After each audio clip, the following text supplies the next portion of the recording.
Obviously, when you win a game like that, I think the first thing that just kind of comes to mind is you just feel really fortunate. A lot of things kind of had to go right in that last 4-minute stretch. The thing that was the most encouraging to me was when they made the 3 threes in a row. Our collective, energy and spirit in our huddle. When I was talking to the team, they still had a look like they had a belief that we could still win the game, not necessarily knowing how we were going to win it, but just a belief that we could still win it. And when you've been in a couple of the situations that we've been in before where we've had, led games for 30, 33 minutes, and then, there's a stretch where you kind of let that go and let go of the rope.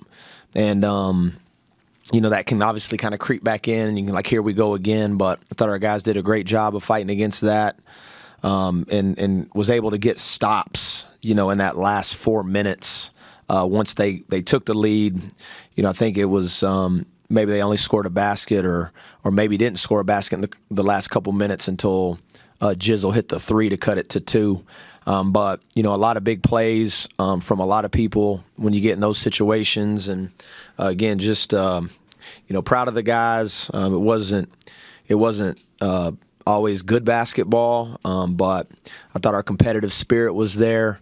Thought we tried really hard. We didn't always execute at the level that you need to, but found a way to win. And we've been in a couple situations where we couldn't find ways to win.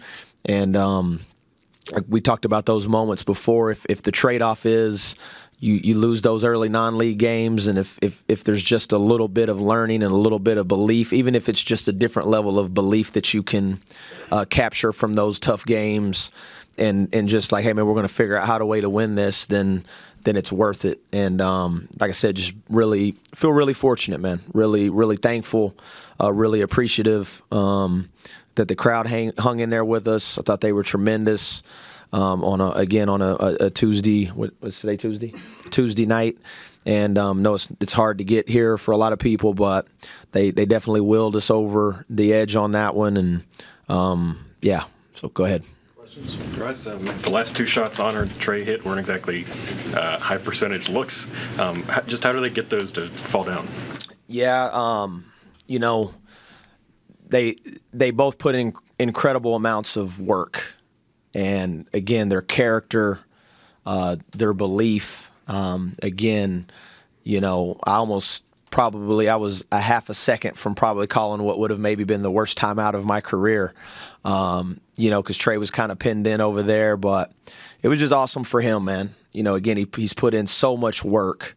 He cares so deeply about his teammates, about this university, about this state, and it was cool to see that level again. I think that's your character, your work ethic. You get favor from that, and we definitely needed it. And again, it's what Honor does, and again, he shot the ball really well today, to the point where when he does miss one, even if it's a really difficult shot, you're kind of disappointed. He's just supposed to make every single one he shoots, but we needed every play and every basket at that moment. What stopped you from calling that timeout? Man, I don't know. It's a great question, honestly. I would have been kicking myself had he shot an air ball, honestly. I would have been that was probably not smart, but I don't know.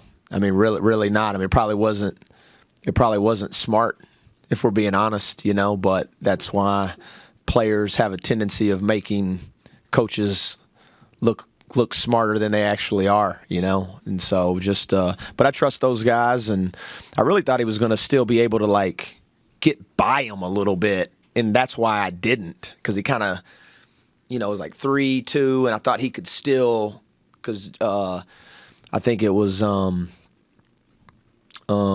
Day, I think. Was it Day? And so I thought, maybe he'd body bump him, maybe he'd get a foul, but then Trey picked it up and flicked it in. You gave some fouls at the end there. Did you want to get to 6? No, because we talked about it, but we thought that was in that range because it was they were taking the ball out of the side, and maybe they would draw something where the person coming to the ball was going to be in a shooting motion, and so that's where it was just like you probably would have liked to switch a little more aggressively than Belo did in that moment, but that's why we didn't. We were just like, and you get the continuation rules now, and even if you foul and they're any close to the motion, just that was a thought process on that one. You talked about this game and how tough and how big this win was, but how big is it knowing your next 2 games are against top 25 opponents? Yeah, I mean, I think in this league you better take care of home. You better take care of home, whether it's it's the Big 12, so every game is going to be challenging in its own way, and I really honestly haven't even thought too much about other than knowing, but haven't really spent any time thinking about that one. It was really important because it was the next game on your schedule. Coach speak, I know, here, Coach speak 1-on-1, here we go, but it is true, like the next game on your schedule is the most important game always, and they're like little mini Super Bowls in their own right. And how big was it to have Brennan back, especially on the rebounding side of things? Yeah, I think I think just his energy and his length and his physicality. He didn't play great, and I think he'd be the first to tell you. You could tell he was just a little out of rhythm to be expected, but just his presence, and again, he's another person that you can like facilitate through a little bit, and you're comfortable with the ball being in his hands, and probably would have had a highlight dunk if Harlan wouldn't have fouled him, on the putback. But it's nice to have him out there, man. Coach, you had a 13-point lead early in the first half. So what adjustments did Cincinnati make, and then how did you guys respond to it? What was the message to get to respond to that? Yeah, I think some of it was we turned the ball over during that stretch, and even when it wasn't necessarily like a live ball turnover, we were shooting a high percentage, and we shot a high percentage for the first half, but it was also partnered with turning the ball over 9 times. So you don't even give yourself a chance to get a shot up. And then you put a lot of stress on your defense. And we had we're still having like fundamental breakdowns defensively of just simply executing and simply being in the positions you're supposed to be in. And just you kind of, the game starts happening and it can break you down a little bit, and you start doing things you're not supposed to do. And again, with like 32 and those guys and Day, I mean, it's not like they don't need a lot of space. So if you botch a coverage and you don't rotate at the exact time you're supposed to, if your defensive, everybody talks about offensive spacing, but defensive spacing is very important too. And you go back and watch like a couple of those threes that we gave up, we would have 2 guys that were standing right next to each other that literally maybe could have wore the same uniform. That's how close they were. And so just like those little like awarenesses and understanding and the reps, and that's what it was. I mean, and kind of like the Iowa State game we talked about, I thought the game kind of flipped again. We had a free throw situation. They miss it. We don't block out. They grab it. They miss a 3. We go stick our head into the rim. We don't grab that. They kick it out. They make a 3. And now you're like, sometimes that's all a team needs to see is one go in, and now you're in a dogfight. Coach, Miller and Sheen didn't seem like, they had a couple, possessions where they might have had a factor, but for the most part, they were a non-factor. What did you guys do on the inside to kind of keep them, Well, we doubled the post, and again, that's where I thought we didn't execute well enough with our double. And that was kind of the trade-off we wanted to make, like keep our guys out of foul trouble, keep the ball out of the paint, and we just didn't execute the spacing and the rotations at times. And so we were able to negate them. What you'd like to be able to do is do both. And good defenses do both. They keep the ball out of there, they rotate on time, and you don't give up wide open catch and shoot threes to 32 and to 1, And so that was kind of the choice we made. We had talked about, and Day-Day's very similar to Honor. He's really fast. And so they run him off a lot of baseline staggers, and because of his speed, you have to switch at times, and now you're switching a smaller guy on Baba, and now you're having to double him, and we just didn't execute at nowhere near a good enough level out of that. Now, when we did, we actually, I mean, they only shot 30 is that 35? 35, yeah, 35%, 34% from three. But, being greedy, again, it's like when we go back and watch it, you play it right, they had a hard time scoring. You play it wrong, that's probably where their baskets came from. And then those two big guys for Cincinnati, obviously Harlan for you guys, how does Honor become the leading rebounder in the game? Yeah, I think it speaks to his buy-in. And we really challenged the entire group, and we challenged our guards. We kind of challenge them every game to be, defensive rebounders. And we talked on yesterday. Was that yesterday? We talked yesterday in the group about we felt like there were some loose ball opportunities and some defensive rebounds that we weren't able to grab. And then even the play. Honor went down there and dove on the ground, and Amir dove on the ground and came up with it. We were able to get the timeout, threw it in. Honor made 2 free throws, and that was probably the biggest play of the game was Honor digging up that rebound. Honor kind of said that offensively you guys get stuck sometimes standing around and watch ball. You're talking about coaching 101. That's probably day one, lesson one, right? Yeah. Easy habit to get into or easy habit to break? Do you feel, not that you're happy it's here, but you can kind of talk guys out of that too. Yeah, no, for sure. In particular, when you have a dynamic guard in Honor, and when he's kind of on a roll like that, I do think at times you just naturally are like, here you go. And again, this league in Cincinnati is a really good defensive team, as was Iowa State. So they're not going to let you move the ball easily. They have good ball pressure, they have good size, they have good length, and some of that I think is like a fatigue factor. Some of it is a coaching factor, and some of it is just executing a little bit better.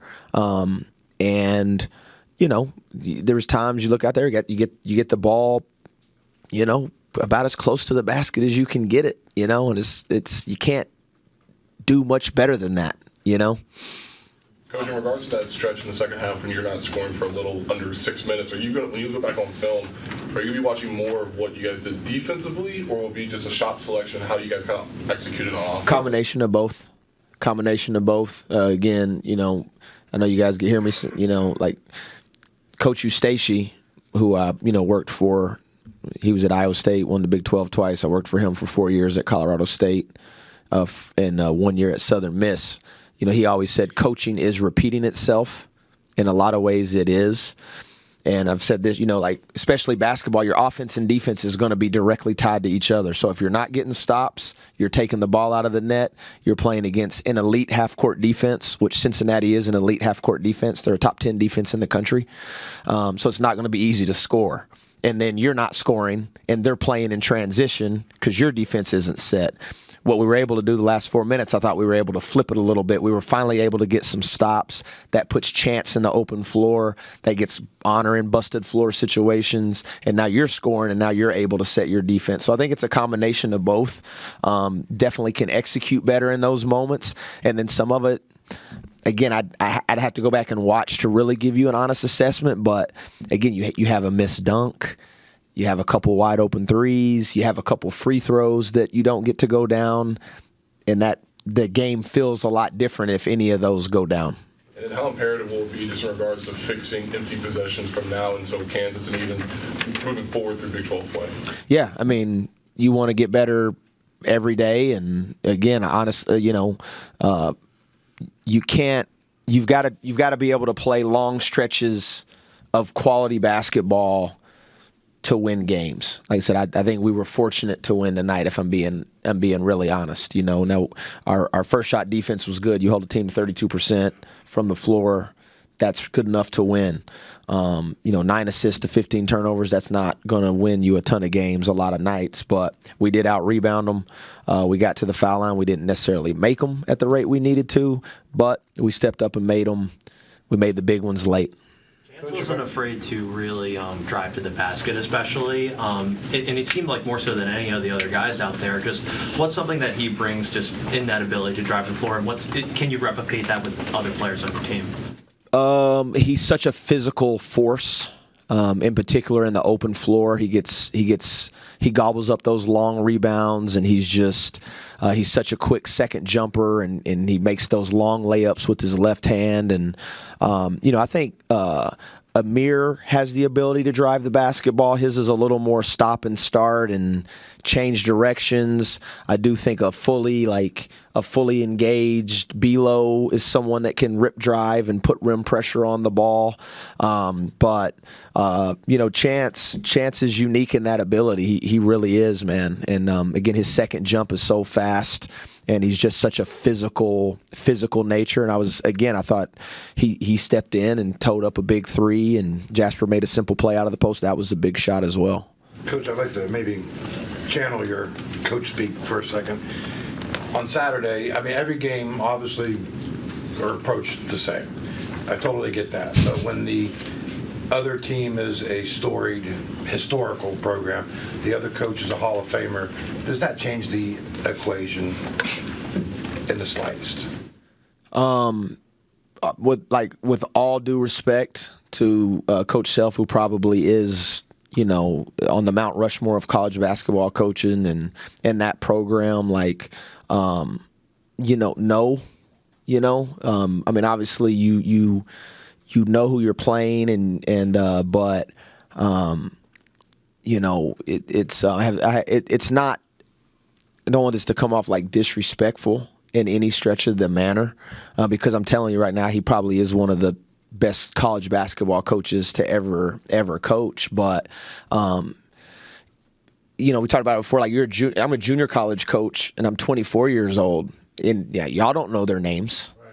But you're coaching against Hall of Fame, first ballot Hall of Famer legends that have been coaching 30 years. Scott Jernander at San Jac, Coach Steve Francis, Sam Cassell, Lewis Orr that Johnny worked for, and Sam Walker, my Division II coach, is here, worked for him too. They're like they were the Bill Selfs and the Kelvin Sampsons of that.